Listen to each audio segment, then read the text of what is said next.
Break के बाद एक बार आप सभी का फिर से स्वागत है और हम बात कर रहे थे doctor Mohit Sharma ji, heart surgeon से। आप सभी मानसिंह मेडिकल कॉलेज में असिस्टेंट प्रोफेसर हैं।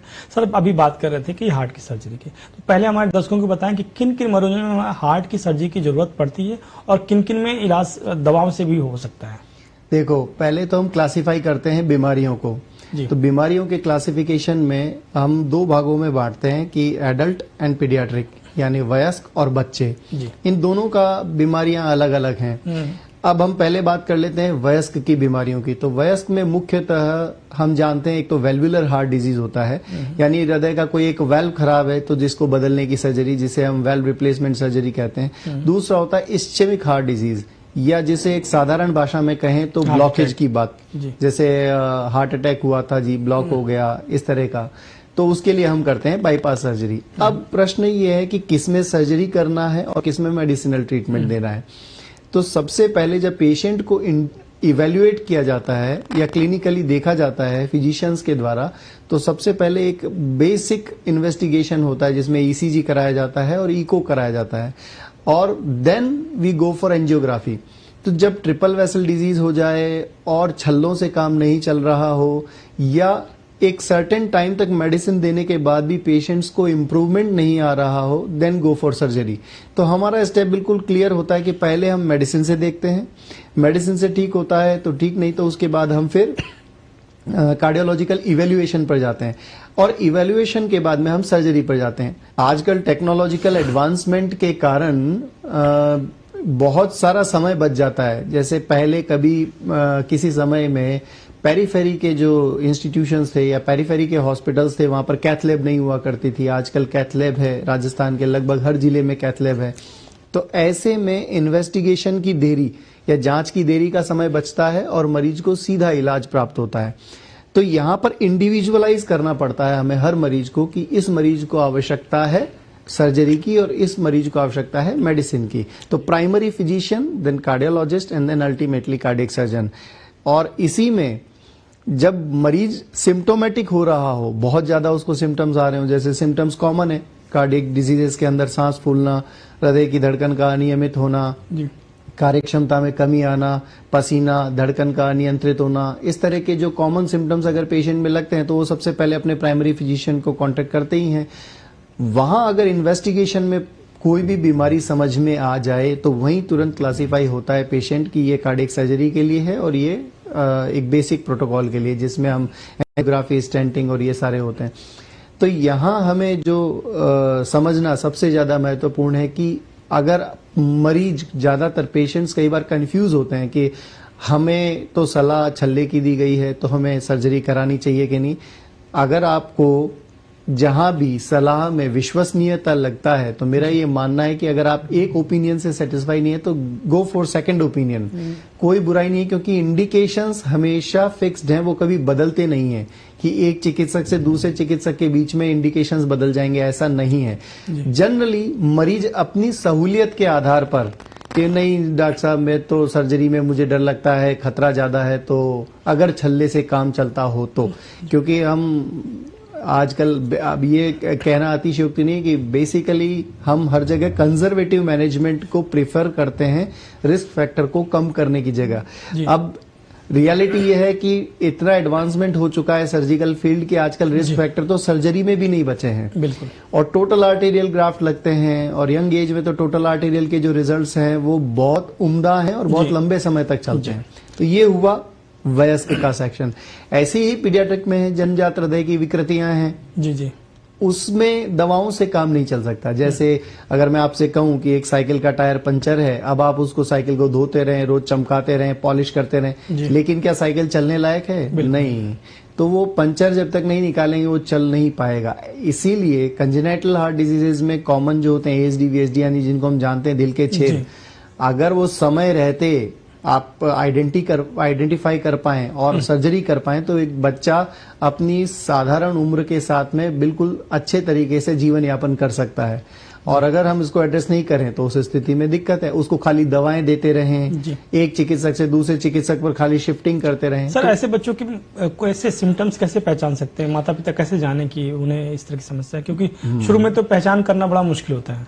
बच्चों के सिम्टम बड़े कॉमन होते। देखो, पहला, बच्चे को बार बार निमोनिया होता हो, फर्स्ट मोस्ट जो कॉमन है बच्चों में, निमोनिया बार बार होता है। एक ही सीजन में 3 बार 4 बार निमोनिया हो गया, बार बार पीडियाट्रिशियन के पास जाना पड़ रहा है। सर्दी खांसी जुकाम बुखार। हाँ, सर्दी खांसी जुकाम बुखार, बिल्कुल सामान्य भाषा में। दूसरा होता है फेलियर टू थ्राइव, मतलब जो उम्र के हिसाब से बच्चे का वजन बढ़ना चाहिए, लंबाई बढ़नी चाहिए, या जो ग्रोथ बच्चे में दिखनी चाहिए, अगर वो ग्रोथ बच्चे में नहीं आ रही है, उस स्थिति में ऑटोमेटिक या तो पीडियाट्रिशियन उसको कार्डियोलॉजिकल वर्कअप कर लेते हैं, अन्यथा एक सजगता के साथ में उसके पूरा सिस्टमेटिक इवेल्युएशन किया जाना चाहिए बच्चे का, अगर ग्रोथ उसकी प्रॉपर नहीं है तो। और जो नवजात शिशु होते हैं उनमें एक और सिम्टम कॉमन होता है ब्रेस्ट फेड। जब माँ का स्तनपान बच्चा कर रहा होता है उस वक्त वो प्रॉपर फीड नहीं ले पा रहा और बच्चा नीला पड़ने लग जाए तो कहीं ना कहीं उसको कार्डियोलॉजिकल प्रॉब्लम आ सकती है। तो कॉमन सिम्टम है।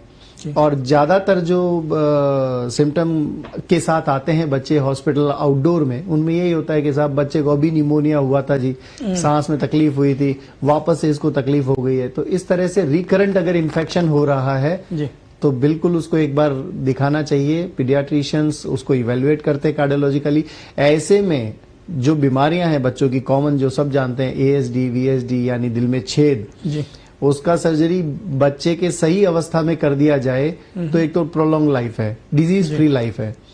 और फिर धीरे धीरे अगर कई बार ऐसा पाया जाता है कि बड़ी उम्र के बाद पता लगता है, क्योंकि बचपन में ध्यान दिया नहीं चल पाया, ऐसी स्थिति में फिर उसके फेफड़ों का भी इवेल्युएशन करना होता है कि जरूरत पड़ने पर हो सकता है फेफड़ों पर इतना दबाव पड़ने लगा कि हो सकता है वो छेद अब बंद नहीं किया जा सके जी। तो ऐसी स्थिति में 35-40 साल तक ही उम्र निकाल पाते हैं, या मैक्सिमम 40 साल या 45 साल, इससे ज्यादा उम्र नहीं हो पाती, क्योंकि वो हार्ट अब फेल होने की स्थिति में आ गया जी। तो इसलिए बच्चों पर तो सबसे ज्यादा ध्यान देने की आवश्यकता है। इट इज रियली मतलब आपके इसी चैनल के माध्यम से मैं ये कहना चाहूंगा कि जब भी घर में आपको बच्चों पर थोड़ा सा भी लगे कि यहाँ पे बच्चे का फेलियर टू थ्राइव है, बच्चा मेरा 5 साल का हो गया, अभी इसका वजन नहीं बढ़ रहा, या बच्चे को बार बार उसको तकलीफ हो जाती है, जब भी देखो सर्दी खांसी या इस तरह की तकलीफ में रहता है, then go for opinion of cardiologist as well as paediatricians कि भाई इसको कोई दिल की बीमारी तो नहीं है। जी बिल्कुल सर। जैसे अभी आपने कहा कि वयस्कों की या बच्चों की बात कर रहे थे कि सर्जरी के बाद, तो सर्जरी के बाद से किन बातों का ध्यान रखना चाहिए? अगर ये सर्जरी के लिए भी जाते हैं तो किन बातों का ध्यान रखना होता है? सर्जरी के पहले तो हमें ध्यान रखने के लिए जो आवश्यक बातें होती है उनमें जनरली ट्रीटमेंट प्रोटोकॉल फॉलो कर ही रहे होते हैं, क्योंकि लंबे समय तक उनको दवाएं चल रही होती हैं। तो उनमें डॉक्टर उनको सलाह देते हैं मिर्च मसाले का ध्यान रखने का, नमक का, घी का, तेल का, वसा ज्यादा नहीं खाना या नमक ज्यादा नहीं खाना। पोस्ट ऑपरेटिव जो मेरा कंसर्न है यहाँ पर जो मैं बताना चाहता हूँ वो है ब्रीदिंग एक्सरसाइजेज और योग का महत्व। अभी देखो yoga is the recent trend, अचानक से बढ़ा, लोगों में जन जागृति हुई और ये बहुत अच्छा है। देखो अभी यूके में कुछ समय पहले वहां के सर्जन्स ने और फिजिशियंस ने इनफैक्ट जो हमारे भारत की प्राचीन परंपरा है उसमें एक नाड़ी शोधन प्राणायाम होता है जिसे उन्होंने अल्टरनेट नॉस्ट्रल ब्रीदिंग के नाम से पेटेंट कराना चाहा था। अगर मैं कहूं कि alternate nostril breathing is basically नाड़ी शोधन प्राणायाम, तो ये कोई डिफरेंस नहीं है। पर हम चूंकि एज ए इंडियन एक्सेप्टेबिलिटी के उस लेवल पर हमको लगता है नहीं नहीं नहीं ऐसा नहीं है, ऐसा कैसे हो सकता है, बट रियलिटी यही है। सर्जरी के बाद अगर हम ब्रीदिंग टेक्निक्स पे ध्यान दें, थोड़ा फिजियोथेरेपी के रूप में ही सही, लेकिन अगर हम थोड़ा शरीर पे काम करें और योगिक जीवन शैली को अपनाएं तो बहुत हद तक हम बीमारी के बचाव के साथ साथ एक अच्छी क्वालिटी ऑफ लाइफ को कर सकते हैं। बिल्कुल सर। अब एक समय हो गया एक छोटे से ब्रेक का। ब्रेक के बाद से भी हम योग और हृदय की बीमारियों के बारे में चर्चा करेंगे।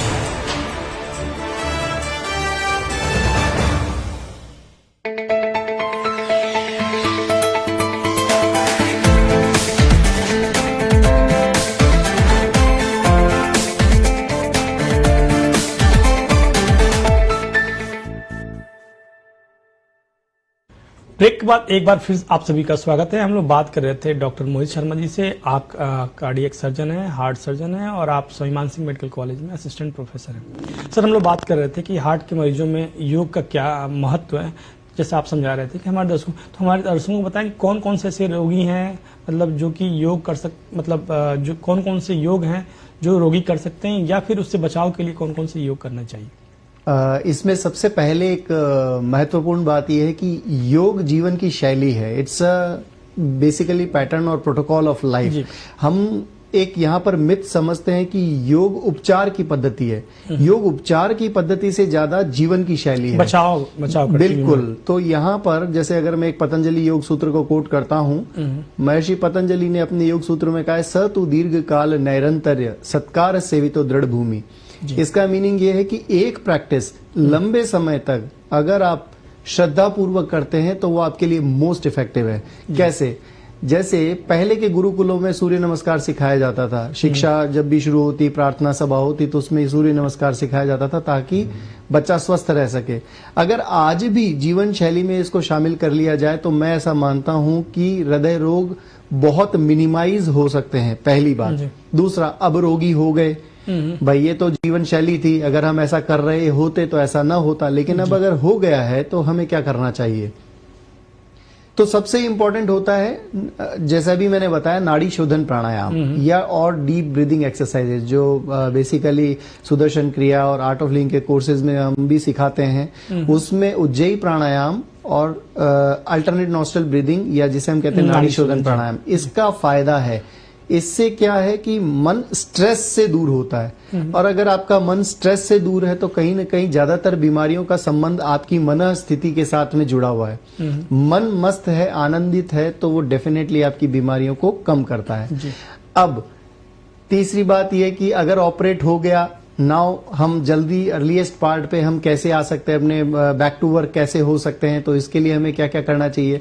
तो इसके लिए बहुत सूक्ष्म योग के स्तर से शुरू करें। जैसे हल्के हल्के जॉइंट रोटेशंस हुए, नेक रोटेशन हुआ, आपके कंधे हैं, कोहनियां हैं, इन जॉइंट रोटेशंस के साथ साथ थोड़ा डीप ब्रीदिंग एक्सरसाइज है, प्राणायाम है, और उसके साथ साथ थोड़ा सा मेडिटेशन को आप जोड़िए। ध्यान का सबसे महत्वपूर्ण पार्ट है आपके पूरे शरीर की हीलिंग के लिए। तो अगर हम हमारे जीवन शैली में आधा घंटे से 45 मिनट को अगर ये शामिल कर लेते हैं, चाहे हमारा ऑपरेशन हुआ है, चाहे हम ऑपरेशन के लिए जाने वाले हैं, या ऑपरेशन से पहले की स्थिति में जब यौगिक जीवन शैली को हम अपनाने वाले हैं, तो definitely you can live a quality और हेल्दी लाइफ। क्योंकि हेल्थ की डेफिनेशन में आता है physical, mental, social and spiritual wellbeing, merely absence of the disease.